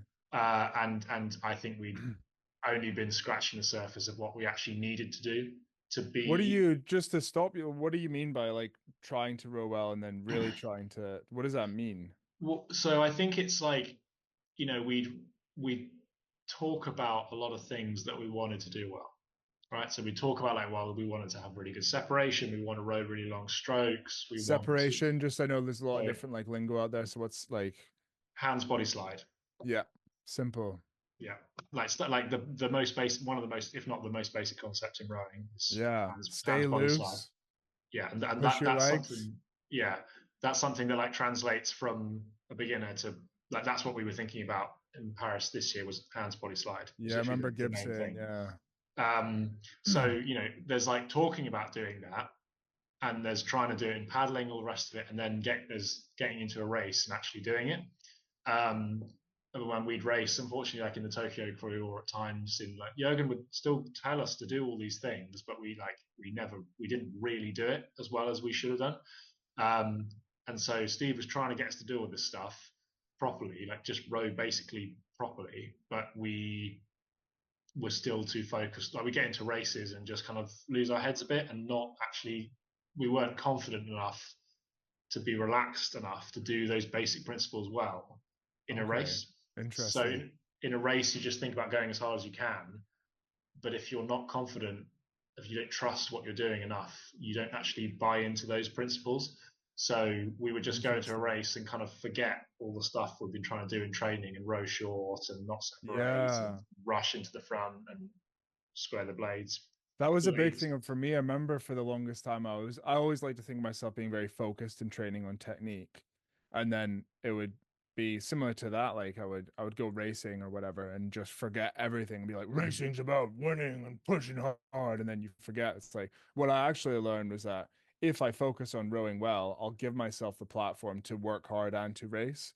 That's what I noticed anyways. But Yeah, well, I think that's fair. I think it's difficult because, as you say, it's like the hardest thing to do in rowing is to race and be relaxed at the same time. yeah. Um, and you're still going as hard as you can. Like I'm not saying that's not what you do. That is obviously what you do, but you have to have a level of detachment where you're able to actually row properly and do what you've been practicing. Because otherwise, why are you practicing it? You go out every day and try and row well. But if you then actually don't do it in a race, what's the point of doing it? All you've done is just got fitter, which is not enough. And that was the big change Mm. for us between Tokyo and Paris, was that it wasn't just about like how hard we were trying. It was like, well, like we actually have to, we can pull hard. That's great. We were doing that all through the Tokyo Yeah. Olympiad. We were pulling hard. Like it was, our erg average in Tokyo was colossal. It was a lot bigger than our Paris crew. What was it? Um, Just roughly, you don't have to give exact it numbers, was but it was okay, well, below 547 and above 545. It was pretty big. yeah. Um, I think the Kiwis may have been actually faster than us, although I'm not sure. I've never exactly heard what they were, but I'm pretty sure it was, if not the fastest, it was like the second fastest or something.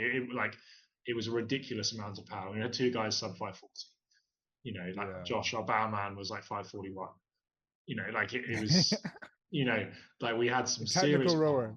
Yeah, we had Yeah. some serious power in that crew. We were a big crew and we were very strong, um, but we couldn't quite crack the technically well rowing bit. Hmm. Um, It's and interesting as well because when you look at the 2008 Beijing men's eight champions, they're a good example of a crew that just looked like they pull hard.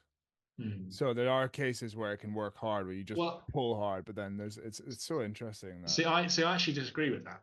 Oh, I really? always looked at the Canadians, and Right, I that's the think, end of the podcast. Thanks yeah, everybody. Yeah. yeah. um, I think the Canadians don't just pull hard. Oh, That in that really? crew. If you look at it, I think the fundamental things that they're doing really well. They're doing like, again, we talk about eight. Like everything they're doing is together. Like if you watch them row, I think they all have the same basic idea of how they row. They put their Okay. legs down as hard as possible. They really lean. They swing their backs really hard all together. And if you watch the blades go in so quick all at the same time together. I'm gonna look at that and I'm gonna get So back I to you on think this. look at it. I think a lot of people see that video and go, "Oh, all they're doing is pulling hard."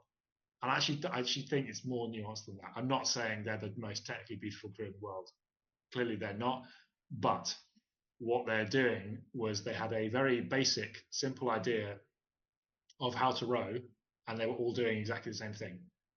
I think in broad terms, which is what the eight's all about. Doesn't have to be beautiful. It doesn't have to be dressage, but they all have the same idea roughly about how they're trying to move the boat. So I think it's more. I think they wouldn't have won had they just been pulling harder than everyone else. Like I'm Okay. sure we were pulling hard in Tokyo. Maybe we weren't pulling hard than everyone else. But my point is like, we like. I don't think the winning crews just pull harder. And that was the difference between us Tokyo to Paris, we were like, right, well, the pulling hard bit, we'll do that as well as we can. We're always going to be trying to get fitter and stronger. We'll do that. That can't change, but we then have to row really well as well, and Okay. we can't just focus on one at the to the detriment of the other. And I think that was the change. It was the balance between the two was restored, or discovered, perhaps. Mhm. And so we then like we went out every day, and we were very technical, and we were very drilling ourselves as well as we could, and not accepting not good enough, not accepting like bad rowing or bad strokes or whatever. Like, we would make sure the boat was always balanced. We'd make sure that the feeling of the boat was always right. We'd make sure the blades were always square before they went in the water. I mean, we didn't row perfectly. We weren't a crew that always rowed perfectly, always perfectly balanced, but we did a lot of the basic elements far better than had been done before in crews Mhm. that I'd been in. And that was the difference. Like we were diligent about the things that we felt mattered, which was basic concepts of I rowing. I have a I'm just thinking there. Rory, Rory Gibbs, who was your bow seat in your eight, Mm. said that you guys were, yeah, like you said, very technically focused, doing the basics right. But he would say that often the pre-session chats would be like 5, 10, 15 minutes. Were you Mm. someone in the crew who was extending those chats, or were you maybe on your Yeah, I mean, my decision I made to myself was that I was not going to, like, my I say my weakness in the sport has always been strength. Like, I'd never been strongest, so I was like, right, okay, well, I will do my best to be as good as I can be. I will lift as much weight as I can. I will pull the erg as hard as I can. I will do that as much as I can, and I won't tell. I will try not. I won't like try and teach others how to do something they can do better than me. I will try and learn like from what the guys that do this better than me.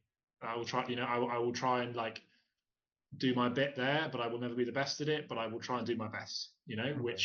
Which was good enough, but it wasn't particularly good. Um, on the water was somewhere I always felt I had always performed at the top end of the team if it was a scale of who can do what better. Like, the water was Yeah, always the thing that was good I'd for me. agree. I thought, yeah, your stroke looked like Um, really nice. I thought your technique was really good. so I was like, well, actually, I think it's actually my job here to be very stubborn and diligent, and like, we can do better, basically, because this is my area that I feel I can contribute to making the crew faster. And I wouldn't tell like Rory how to deadlift or how to squat because he'd beat me every time. Like, I wouldn't. Like, there are guys. Or how to do a max. I wouldn't tell Or Morgan how how to to do do a a max viral 500. Instagram reel.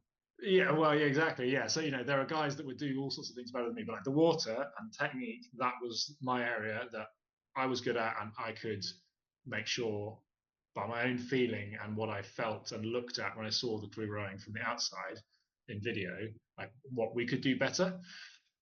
And Steve was very much of that mindset as well. He was all about us training hard. Like, he loves us training hard. It wasn't the case we went out and just sat there and did static drills or whatever. But he was very much like, no, like, this has to be as perfect as possible. We have to make this as good as possible Yeah, if we're going to yeah, win. There is nothing, yeah. there is no stone that we can leave unturned if we actually want to win. And I think that was the acceptance, is like, do we actually want to win this? Like, do we actually want to put in the effort that's required to be the best? Because we can just kind of throw ourselves at it and go home as early as possible. We can just go and do the sessions and be like, that's fine. Like, we've done the training, like, it's fine. It'll be all right. We can do that, and then we won't win. Or we can actually go out and make each session as useful as possible and get the most out of it we can that day, whatever that looks like, and then do the same the next day, and actually be prepared that it is very hard what we're trying to do. Yeah. Like, it's not going to happen overnight. Like, it's not going to be perfect, but we can never feel like we're getting like bored of trying. Yeah. There's a time, like, you can talk stuff to death. Like, you can definitely talk too much, and sometimes we would do that.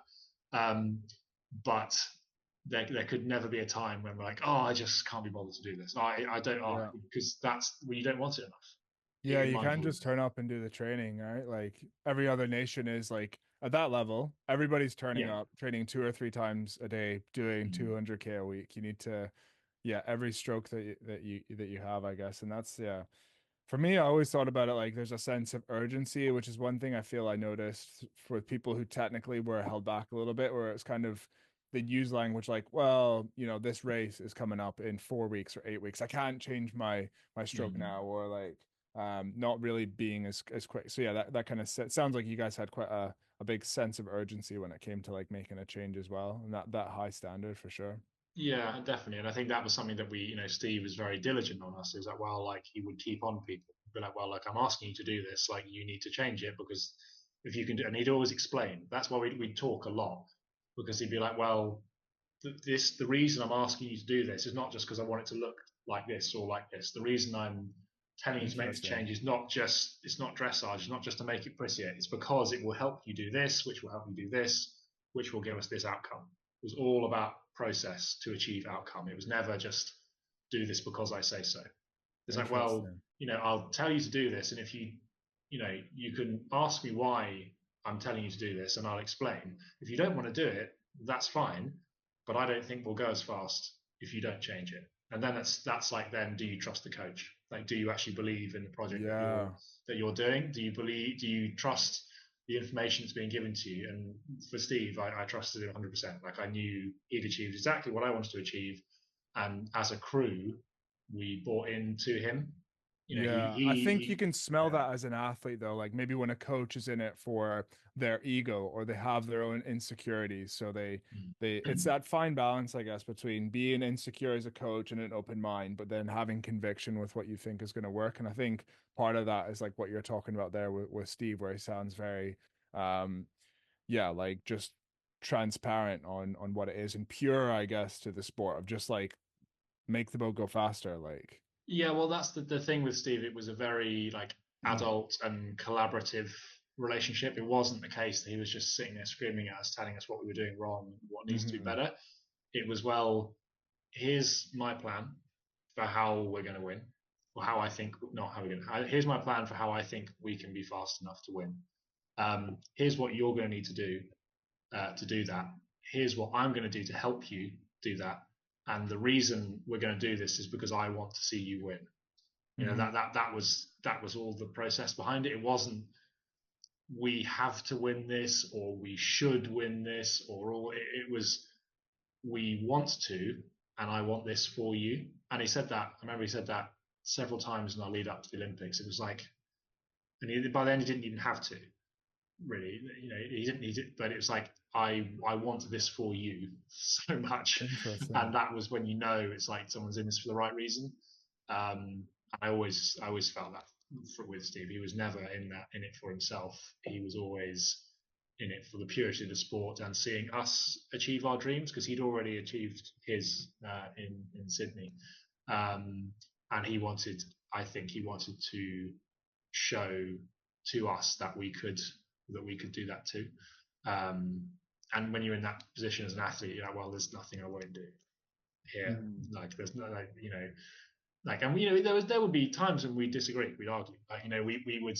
It wasn't always a relationship was always perfect. Like it was very very good. It was very, but there were disagreements we had. There were long debates. Like we talked a lot about what we thought worked and what didn't. And there were times where Steve was like, "Yeah, actually, like what you guys are saying is correct here. So let's change. Let's do what you guys want to do." Um, but there was always the like, well, I think I've got the correct plan here. Like ultimately, you guys haven't achieved this yet, and you need to be prepared to trust me.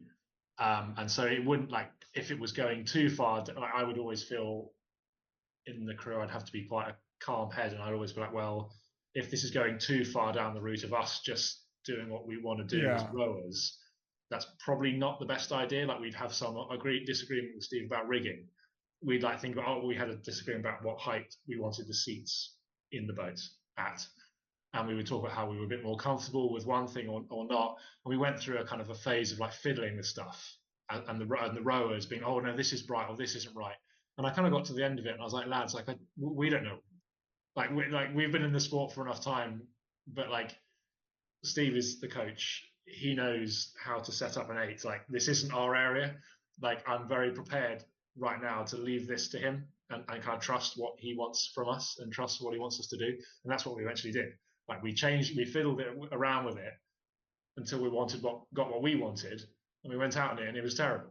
We went out and the boat was rolling around, and it was all wrong. And then everyone was like, "Oh, what's happened there?" And I was like, "Lads, can we just?" Steve was like, "Right, okay, you've had your fun. Like you've tried it in an area that frankly you don't know about."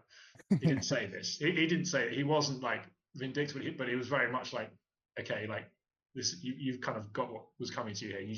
This isn't your area. Let me do it. I will figure it out." And then he spent hours like resetting everything. Like we'd all went home, done the session, all went home, sitting on the sofa, and he stayed on at Caversham for hours, like in his own time, like resetting the boat for us so that to the area that he was happy with, so we didn't have to. And you're like, well, like what more can you ask for? And that was in a coach. So and then we went out on it his way, and it was great. And we then like a week later we won European Championships, and it's like like sometimes as a rower, it's like you've got your own ideas about what works, and that's great, and everyone should have their own ideas. But when you're in a situation like that where you trust the coach has the experience, sometimes you just need to trust them, and think about the things that are going to make you the bigger things that you can control as an athlete and that you can make better, because they're probably some things are probably best left to those that know more about it than you. Yeah. Interesting. No, yeah, I loved hearing that story, and I think definitely any coaches out there listening, and maybe I think like kind of crewmates as well, you could probably approach it in the same way with that, how Steve would approach it, where it's like, this is what we're trying to do here, and if you kind of are yeah, removed from the situation, not being maybe as emotional or like showing, leaving your ego at the door is maybe what I'm trying to say, and just trying to be like show everybody that you're there for the reason of like making the boat go fast rather than for yourself, or like making yourself feel like you're right maybe.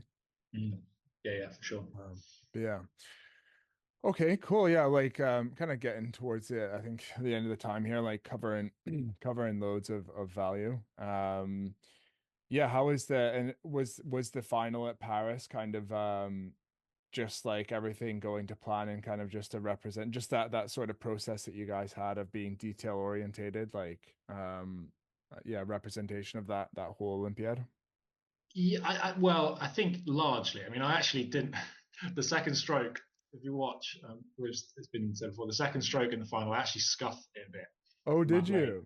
If you go back, if you zoom in and you watch my blade on the second stroke, I actually scuff it slightly, which isn't perfect. So it wasn't like the start itself wasn't perfect. The start sequence, like the first like 5 or 10 strokes, but despite that, we had our fastest first 500 we've ever had in a race, and we were like, and we were right. We were in the mix. We were never like the fastest crew out really.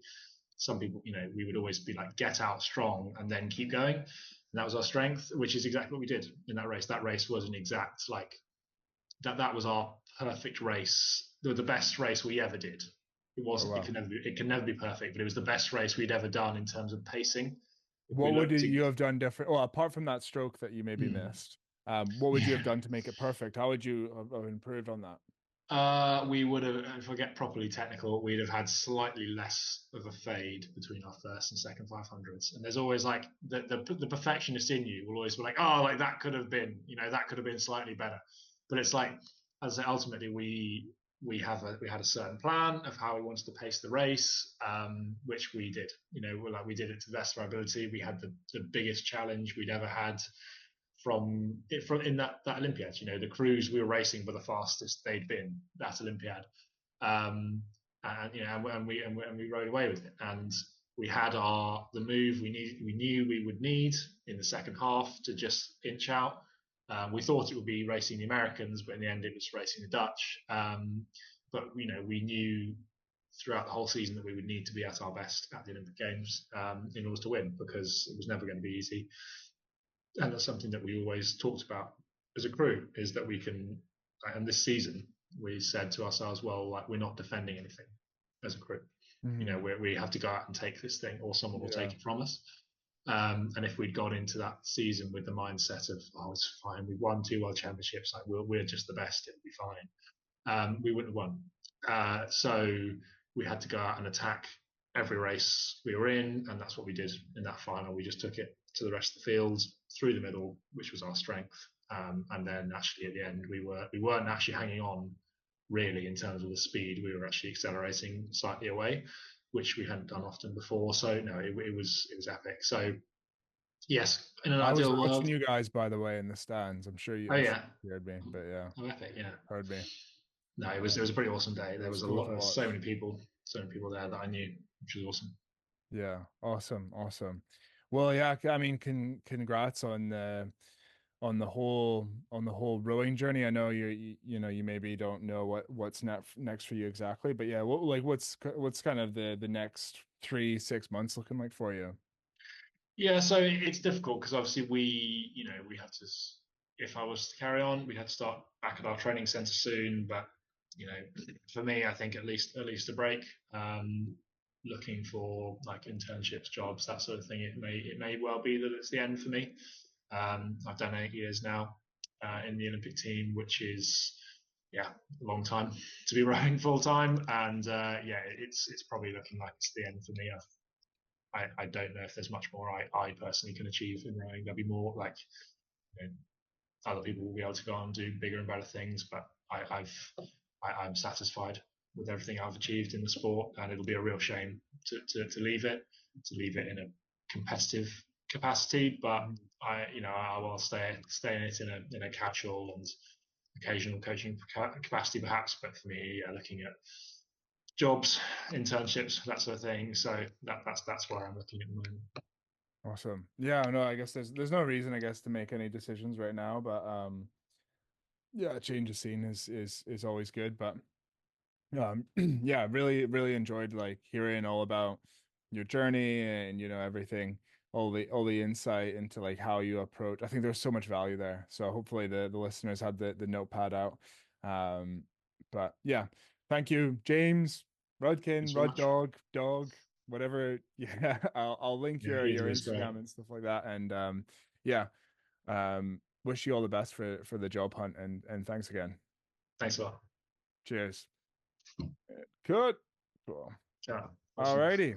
No, Good thanks a stuff, lot. man. Thank you so much. That That was was that good was fun. great. I loved I hope that you have enjoyed this conversation and taken away valuable, actionable pieces of advice that you can implement now. As many of you know, we're fairly capped on how many people we can work with one-to-one, so we spend a lot of time making good free content like this so that we can have as positive an impact in the rowing world as possible. To do one better than content, we're currently giving away our free over 40 Training Zone calculator. So much of Training Zone calculations are based off of younger, elite Olympians, and these calculations do not account for the physiological changes that happen in your body as you age. When we coach people one-to-one, we analyze their data, make sure they're not going too easy and wasting their training time, and make sure that they're not going too hard and destroying their health and decreasing their energy levels. What we've done is gather together all of our data, made it into a simple, easy tool that you can use so that you can make more of the limited training time that you have. So depending on when you're listening to this, we may have changed the offer, which means that the over 40 training tool won't be in the description forever. So if you want access, head to the link in the description, fire through a quick form that asks you a couple of other questions, which gives us an idea if there's any other free resources that we can send you. 60 seconds later, you have the over 40 training tool calculator, and you'll be one step closer to rowing to the best version of yourself.